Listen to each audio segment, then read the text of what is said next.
Hi friends, ఈరోజు మనము సమాన్స్ ఎలా అందజేస్తారు అనే అంశం గురించి తెలుసుకుందాం.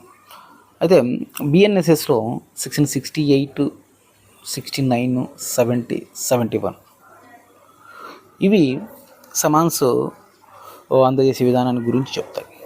68 ఏం చెప్తుందంటే ఒక ప్రభుత్వ ఉద్యోగి సమాన్స్ ఎలా అందజేయాలి అనే అంశం గురించి చెప్తుంది. అయితే ప్రభుత్వ ఉద్యోగికి సమాన్స్ పంపేటప్పుడు ఆ యొక్క కార్యాలయానికి ఉన్నటువంటి అధికారి అనే వ్యక్తి ఉంటాడు. ఆ అధికారికి సమాన్స్ పంపాలి. ఆ అధికారి ఏం చేస్తారంటే తన కింద ఉన్నటువంటి ఉద్యోగి సమాన్స్ అందజేసినట్టు తిరిగి నకల్లో సంతకం పెట్టి కోర్టుకు సబ్మిట్ చేయడం జరుగుతుంది. అది ఆ ప్రభుత్వ ఉద్యోగికి సమాన్స్ పంపించే విధానం అనే సెక్షన్ 68 చెప్తుంది. సెక్షన్ 69 ఏం చెప్తుందంటే సమాన్స్ పంపాలనుకున్నప్పుడు ఒక వ్యక్తి పంపే న్యాయస్థాన పరిధిలో కాకుండా వేరే న్యాయస్థాన పరిధిలో నివసిస్తుంటాడు. అప్పుడు ఆ న్యాయస్థానం ఏం చేస్తుందంటే అక్కడ ఉన్నటువంటి న్యాయస్థానానికి సమాన్స్ పంపించి ఆ న్యాయస్థానం గుండా ఆ వ్యక్తికి అందజేయాలని చెప్పేసి మనకు 69 చెప్తుంది. అది వేరొక న్యాయస్థాన పరిధిలో ఉన్న వ్యక్తికి సమాన్స్ పంపించే విధానం.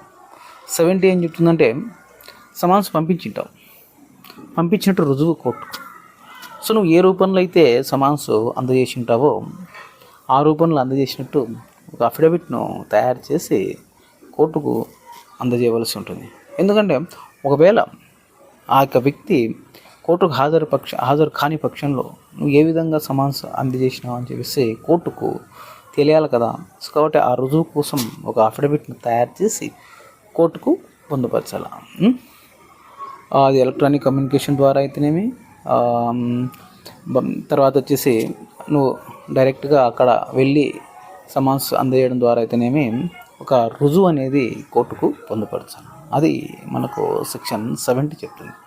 71 ఏం చెప్తుందంటే తపాలా శాఖ ద్వారా కూడా సమాన్స్ పంపవచ్చు అని చెప్తుంది. అంటే రిజిస్ట్రేషన్ పోస్ట్ ద్వారా సమాన్స్ ఆ వ్యక్తికి పంపవచ్చు. అయితే పంపినట్టుగా ఏంటంటే నువ్వు ఒక లైవ్ ట్రాక్ అది ఏ టైంలో చేరుతుంది, ఏ టైంలో చేరింది, డెలివరీ రిపోర్టు తీసుకొని ఆ లైవ్ ట్రాక్ను కోర్టుకు అఫిడవిట్ రూపంలో పొందుపరచవచ్చు.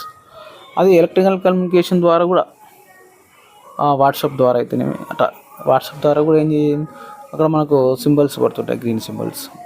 ఆ సింబల్స్ కూడా చేరినట్టు రిపోర్టు తీసుకొచ్చి కోర్టుకు పొందుపరచవచ్చు. ఇది కూడా మనకు ఎలక్ట్రికల్ కమ్యూనికేషన్ ద్వారా కూడా సమాన్స్ పొందుపరచని చెప్పేసి చెప్తుంది.